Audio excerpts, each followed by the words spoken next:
we'll be talking about will be a conceptual model, a framework, and then we're going to finish up with an actual flow chart of what an operational model of measuring customer satisfaction would look like. So what's in ISO 10004? Now, this is going to be a really busy couple of slides here, but I just wanted to give you a quick look at the table of contents. You can see it's not designed like the high-level structure. You can see over here it starts with this first three are the same as always in ISO standard scope, normal reference term. Then we get to concepts and guiding principles. We're going to be looking at that today, and then we get into up here the framework. We're going to look at a framework today, and then the last thing we're going to be doing is putting together the operation of doing it, and then of course maintenance and improvement. Just like any other process that you have, you want to do exactly the same thing. See if your customer satisfaction gathering is working. Are you doing it? So the conceptual model, everything has a concept. Everything on earth began as an idea. So in this particular concept, we want to take a look at where we need to go to build a process for monitoring customer satisfaction. We'd like to find out first a little bit. We got another poll here on your current understanding, your ideas about customers. We saw a lot of you type in or shows as the answer that customers is why you're there. And we'd like to just get a sense of maybe some of the activities that you're currently involved in at your organization. All right. Looking at the poll results, most people say we think we understand, but we might not. Okay. This is a good place for us to start. And then by using the ISO 10004 as sort of a framework or model or guideline, it can help you definitely find out whether you really truly do know or not. So most of the times, again, this is the conceptual model of measuring and monitoring customer satisfaction. Most of us start here by looking at our product or service. Then we go to delivering it to them. And you can see on the right-hand side here, there's this thing called the degree of conformance.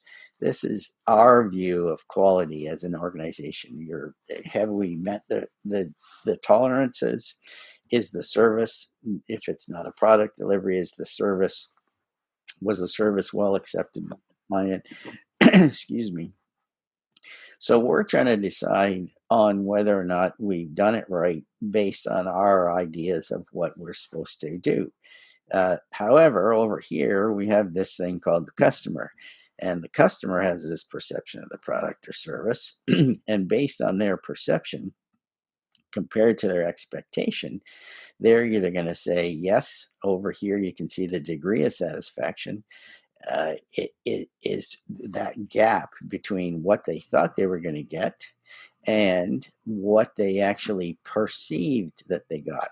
And back to the comment, Marlon's comment, the contract says one thing, and we can, over here on this side, we can tell by our measurements and looking at the calendar, did we deliver on time? Is it the right color and so on? We can tell if we've met the contract requirements, and that's kind of where most companies focus. Have we met what we said we were going to deliver? Is it on time? Is it the right dimensions? Is it the right color? Was the service delivered for the right amount of time? If we did eye surgery, can they see better after the surgery than before? But it's the customer that really decides if we've delivered quality or not. And it's that piece right there that we have to get a hold of and really work on and create a program to look at as objectively as possible. And that's what ISO 10004. And customers' expectations change. Just think of yourselves, each one of you individually who's joined us today. Your expectations have changed, since March 16th when everything closed down here in Canada, and it wasn't too much later in the States. we've all changed a lot of our expectations. We don't expect to just walk into a store and get anything anymore. There's certain services that can't be delivered. Some places, the spas have just opened, nail spas and so on. So it's important that we get up here back to this box and look at customers' expectations through their eyes. This is always a good thing to do for your organization as well. Look at your own workflow as if you were a customer. I often talk about this in every workshop I do. I remind people to call their own company, phone your company, and see what the telephone maze sounds like. And what's so often the case is as companies get bigger and more sophisticated, in quotes, they get these fancier and fancier and fancier um, mail routing systems, phone call routing systems. And I don't know about you, but 9 times out of 10, when they give you the choice, it's if it's this push one, if it's this push two, if it's this push three. The thing that I'm trying to do with them isn't on that list. So my expectation often is that I'm going to be able to talk to a live person. And if companies don't have it, I tend not to use them so much. So that's one little example of an expectation. Now, as with Pavlov's conditioning, if I call a company and don't get anybody, I eventually stop calling and look for a competitor. So we'll see how that works out in your organization, but keep looking at yourself as if you were a customer. So up here, we have another poll for you. Rick can get that one going. But Jim, looking at the results, we got about half the people who do actually have a well-managed process for managing and measuring, rather, for customer satisfaction. Sounds good. Thanks. And thanks for your input too. So you can see that for those of you who just do it for ISO, and those of you who don't do anything consistently, maybe there'll be something in the workshop or the webinar today that'll give you some inspiration to try a few things. Thanks. So we're into part two, the framework for monitoring customer satisfaction. And remember, everything you're seeing here is in ISO 10004. And I mentioned earlier, requirements equals needs plus expectations. And this is from ISO 9000, the definition document, fundamentals of vocabulary, clause 3.6.5. And as we all know, the needs are right there in the contract. There's the needs. Need 26, or I need 83 or 2,975. They need to be these dimensions, this color. Or physiotherapy, I wrenched my knee putting deck boards on top of the deck, so I need this therapy. And we rely on the therapist to decide what it is that we need from them. And then the expectation is that we're going to get what we ordered from you. Of course, the right number, the right color, the right dimensions, or the right service in the case of physiotherapy, that kind of thing. Music lessons, you expect the need is to develop better music skills, and at the end, the expectation is you'll be able to play the tunes you want to play. So this model starts over here on the left with identifying customer expectations. And that's why some sort of planned approach to customers is helpful. The other thing that identifying customer expectations can help you do is it can help you perhaps get rid of some things that you're doing that customers don't especially want or appreciate. In fact, it's not unusual. You've experienced this yourselves. An organization has something maybe on their website or their order page or whatever that they think is really terrific. It's exciting. So they think it makes it easier for the customer, but it isn't always the case. But sometimes these things are annoying. So it's important that you really understand what the customer expects. And that's a hard question to ask them, is that sometimes they don't know what, I wouldn't say they don't know what they want. They don't always know how to express what their expectations are. We'll talk a little bit about some examples. They expect responsiveness, empathy, assurance. They expect truthfulness. They expect that you can deliver what you want, but and they remember that they wouldn't have given you the business if they didn't think the product or service was going to be perfect. So it's the other things that are going to make or break your organization in terms of customer satisfaction, in terms of customer responsiveness. Um, so once we know what these expectations are, now we want to gather the data. Once again, you can see that it's a process approach, input on the left, process in the middle, outputs on the right. And the output is going to be your knowledge of the degree of customer satisfaction. So the inputs are what things are related to customer satisfaction, how well are we delivering, and then we'll know what we need to do next. For those of you who don't do a lot of this, it can help you streamline your processes as well. As I mentioned earlier, you might be doing some things that people either don't care about or wish you didn't do, or there could be something very easy and inexpensive to do that would really enhance customer satisfaction, like switching from plastic bags to paper bags, like Sobeys did. Um, they probably did some customer ideas, did some customer interviews, tried to figure out what was the best way to go. And there's a case where Sobeys was probably looking at sort of the industry movements, industry changes. It's what we call indirect information. We're going to talk about that in a little bit of detail later. And there is some example of indirect data would be Sobeys looking at the industry. There could be another source of indirect data. It would be the regulatory bodies, maybe anything you can think of in your own organizations where it's not specific to the customer. Industry trends, 5G is being talked about a lot these days. So you're going to have to make a decision in your company whether to go that direction or not.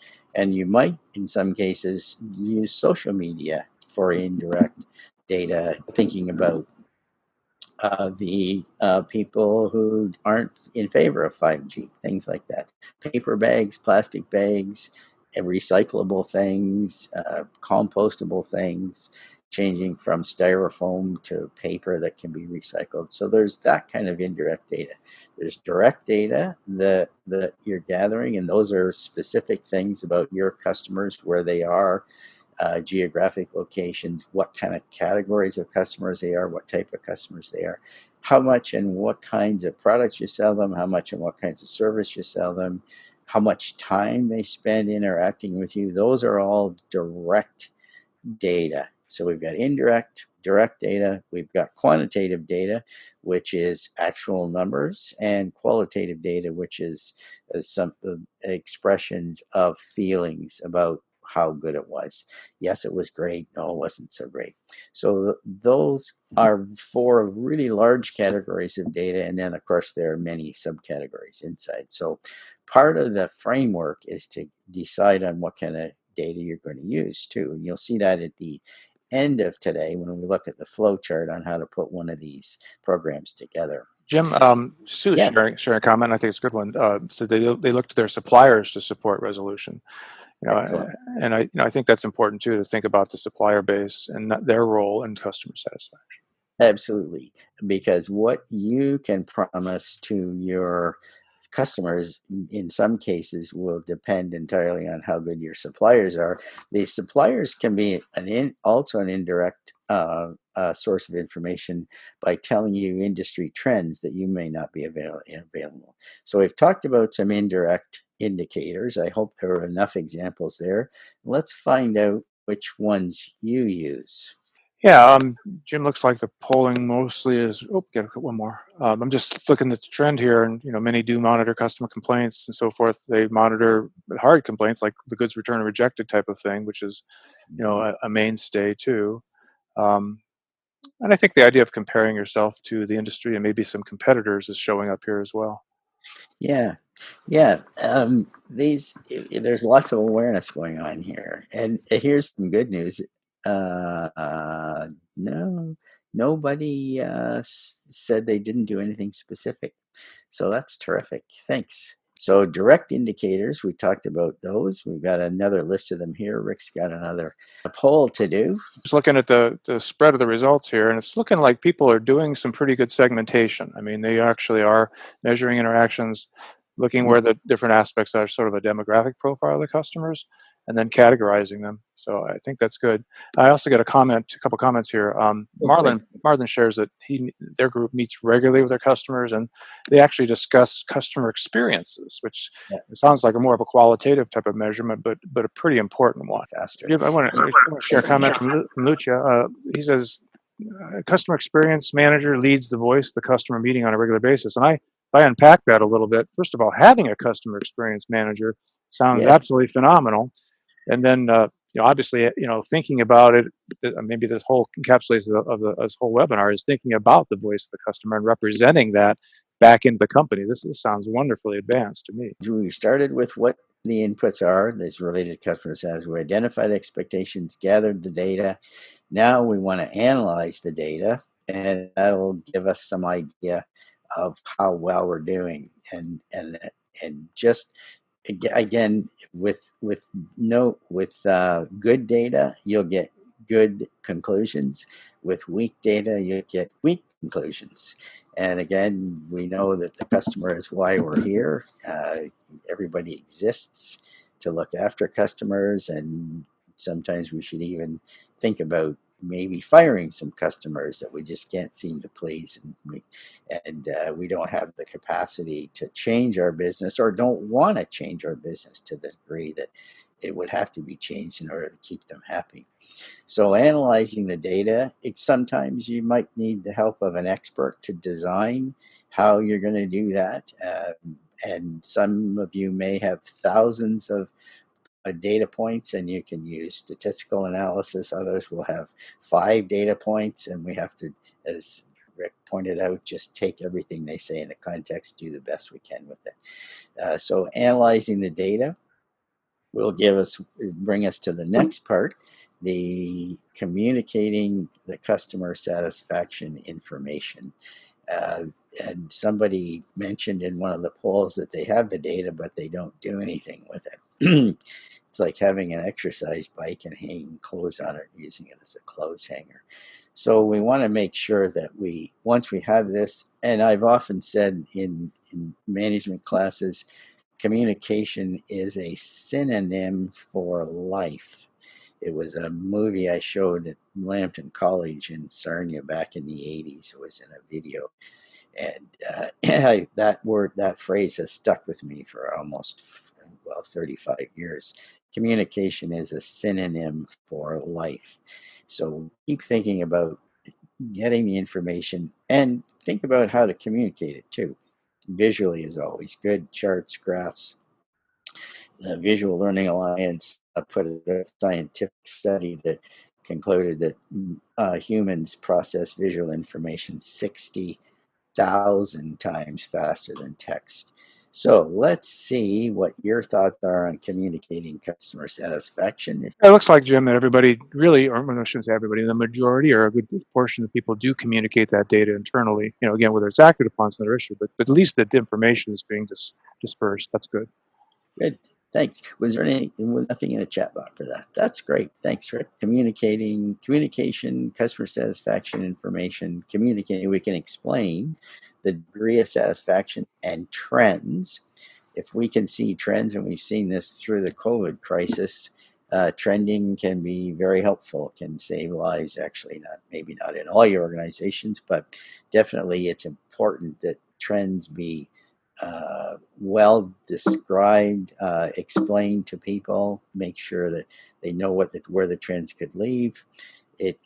This information can show you aspects of your products and services that can have a significant impact. Even a small impact is important sometimes. It can give you relevant information on competitors or comparable organizations, products, services, and processes. Not that you always have to meet them, but at least if you're aware of them, it might help you stem off some issues with missing opportunities and with helping clients. Strengths and primary areas for improvement. if you're not getting better, it's going to feel to your employees, it's going to feel like you're getting worse. So continually find areas for improvement. All the standards require improvement, and even every standard you can think of: environmental, improve environmental performance, energy, improve energy performance. So improvement is definitely a key component for every organization. That's why you want to have a management system, is so that you can continually get better at what you do. So the last part is this operational model we talked about. So it's gonna look a bit like a flow chart, and this is what we build in the workshop that's specific to your own organization. Start with a plan. All of you, many of you here who have been related to the quality world have heard plan, do, check, act. So start with a plan, some kind of schedule, and a process. And this is going to be the process. Uh, Look at customers who are aligned with your strategy. If you spend a lot of time on customers who are sort of outside your core area, you may not get information that's going to help you get better at what you do. You want to do customer satisfaction, gather customer satisfaction information so you know what you're doing right. You want to know what you're doing right. You want to know what you're doing wrong, and continue to do more of what they like and less of what they don't like. So you can get the best information by talking to people who are your focal point. Imagine if you were trying to burn your initials into a piece of wood with a magnifying glass. Yeah, on a sunny day like today, it's sunny here in Ontario at least. In order to burn your initials into that wood, you'd have to focus the magnifying glass down to a pinpoint. Even if you were waving the glass all over the wood, nothing would ever happen. If you're just picking customers randomly, try that one, try that one, try that one, you might not have the success you're looking for. But if you hold the glass still, even with too big a circle, you're not still going to burn your initials in. So when you get pinpointed down to the people who are aligned with your strategy, the customers who you're there for, the customers you had in mind when you built your business, then you'll get much better information. So then you capture their expectations, and as Ray pointed out, the getting the information face to face is important. That customer voice of the customer, I think Lucia mentioned that. Voice of the customer is this. That's where you do this. That's where you capture their expectations accurately, and try to have people involved with that exercise who are neutral, open-minded, can really listen. If you go into a customer interaction, or say a focus group or whatever, with preconceived notions, you won't come away with very helpful information. So review the indirect indicators we talked about earlier, review the direct measures we talked about earlier. Whatever method you use to do your analysis, make sure that the analysis is that it's valid. And again, you might not have as many data points to use statistical analysis as you need, but do the best you can. You could maybe compare what you're getting to some industry activities. That might be helpful. Ensure that the measures you end up with are the measures you're taking. Make sure that what you're measuring matches what your organizational priorities are. And if so, this can give you a clue as to whether or not you've chosen the right customers, or you're working or trying to please the right customers. If your measures aren't matching your priorities, maybe you need to change the whole package. Validate the satisfaction data, and ensure that the review of the data is effective. And only time will tell you that. Only continual practice will tell you that. Assess the effectiveness of the communication that you're sending out. And you can do this by doing the same kind of survey internally that you're doing externally with customers, remember you don't have external customers, you have internal customers as well. You can think of the customer expectations the same way internally as you do externally. Promote improvement. Make sure that people understand that it's their system. Any improvements you make it makes their life better.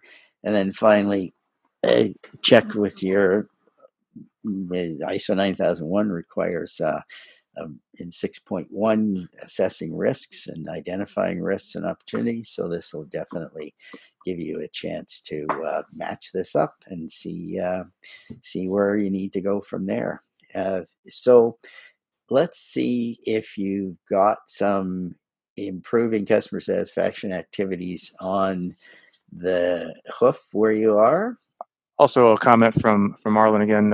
Says our workflow isn't necessarily weak, but it is evolving. Got some good ideas today. I think that's another thing to think about too. Is that no process has a be all end all. Continuous improvement is important. I think what you're talking about here in this webinar is establishing a baseline and then seeing what happens on a continuous improvement basis. So it looks like to me anyway. Actually, the workflow seems on the weak side. People think that could be better. Framework could be better. And that, even understanding the concepts and sort of proliferating those into the organization is a need that most people see. So that's a good point. Excellent. Thank you so much. Thanks, everybody. So we've got a couple of things to show you to finish up with. One thing that's important to keep in mind is that there's a better way to approach monitoring. Get knowledge of the demand, what not just the product or service, but what those expectations are. And then you can lean your system out a little bit by finding out what people do value and focus on doing that value work, things that really matter to customers. And once again, I can't caution you enough. Avoid the temptation to think that you know what customers want. This, by the way, comes from John Seddon. You can see his name down here, Vanguard Consulting. Think about what your purpose is and measure your achievement of purpose in customer terms. It'd be neat to be able to get into the mind of a customer and look at yourselves as if you were your own customer and imagine what they think your purpose is. Why are you there to serve them? And improvement, continual improvement can never be overemphasized. And this process, measuring customer satisfaction, monitoring customer satisfaction, it's a process, input, process, output. Apply continual improvement to it the same way you would any other process. And you'll be amazed at the benefits that will come to you from thinking about it like a process and applying the improvement actions the same way. So we've got a poll, number 9, topics for future webinars. We want to offer things to you. You've taken the time to come out to visit us today. We want to make sure that we make it worthwhile for you in the future. Yeah, observing it, people are looking at more of the traditional type of skill sets, the traditional quality management type of skill sets, but there is also some interest in sort of the advanced segments that we talked about earlier, and I think that's probably a reasonable view of where people are right now. I think before they understand or hear about some of those benefits, and we'll ask a couple questions to wrap up just to see where people might want to go with it. But yeah, that's not surprising. You'll get an email this Friday. It'll include the recording and a link to this training course I'm just going to mention to you now. We'll have a link to the explanation of it. It's runs I'll tell you about it right now. That's ready to go. Runs June 22 to 25. Sorry, 24, 22, 23, 24. It's 3-hour sessions, noon till 3 o'clock each day of the 22, 23, 24. It limits to 12 participants so that we can work in groups, 4 groups of 3, and everybody gets a lot more time that way. It's $595, but with the code here, customer at checkout, we'll put this in an email to you as well. So back to you, Rick. I just wanted to just sort of wrap up some things. Not so much a tell, but an ask. we sort of intimated a little bit about this management system professional idea. We talked about that at the beginning of the webinar, where essentially, things are changing in the world. Companies are going to have to become more accountable. They're going to have to understand what stakeholder satisfaction is, and so forth. All these things that ISO is essentially making explicit, not just in the core, standards like ISO 9001, but in these sort of support standards that we're going over. So, we would like, we think you guys are the core of this whole process. I mean, there's really no one else in a typical company. If you think about, oh, who's the stakeholder management person? There's no such thing. So, I mean, if you think about it, there's an option for people to sort of step up from an operational role into sort of a strategic role, make that, in a sense, fill that gap between the operational side of the business and the top managers and what they're thinking strategically. So we're going to beat this drum a little bit more and more and more. We essentially would like to create a community, in effect, of people like yourselves and get input as to what you need. So right off the bat here, we've got questions for you instead of answers for you. So things like, what skills do you need as a quality or energy or safety management professional to advance your value within or even in another organization? What are the skill sets? What are the roadblocks that you're facing if you're trying to influence your organization to embrace these sort of advanced ISO skills and directives? I mean, what's the pushback that you're going to get? And then following that, what tools do you need to implement these approaches and to make the process more directly relatable to your company's profit goals? And we can't hide from profitability. We have to make that case that obviously do every day, that there's a cost to quality. There's a cost of not complying with the with the social demands that a corporation fits into in the future. It's going to be the same kind of thing. And then, the big question for us is, would you be interested in joining some sort of a private or ongoing or online group of management system professionals that would work with each other, to help solve some of these related issues, And if you did want to do that, what would the best structure be for the group? Should we do forums? Should we do active meetings? Should we do work groups? That sort of thing. So Jim and I are going to be reaching out to you guys, in different forums and just asking if we can talk to you one-on-one to discuss this concept and see how it might be of mutual benefit. And I'm going to hold Jim up a little bit. I mean, you guys will get something out of it too. I mean, he's been working as an auditor closely with registrars. So, I mean, even if you just have questions about, how might this apply to the ISO certification process? Because most people still want to maintain their ISO certifications. Well, Jim's a good guy to act on. So I don't think you'll come away from the half hour, 45 minutes, or whatever we spend without some pretty good, meaningful information. So that's the pitch, but just be aware that we'd like to reach out to you, and we'll be doing that. So I want to thank you for coming. If you want to stick around, Jim can address any additional questions if you want to use the chat area, that sort of thing, for everybody. And yes, take care, everybody. Thanks very much.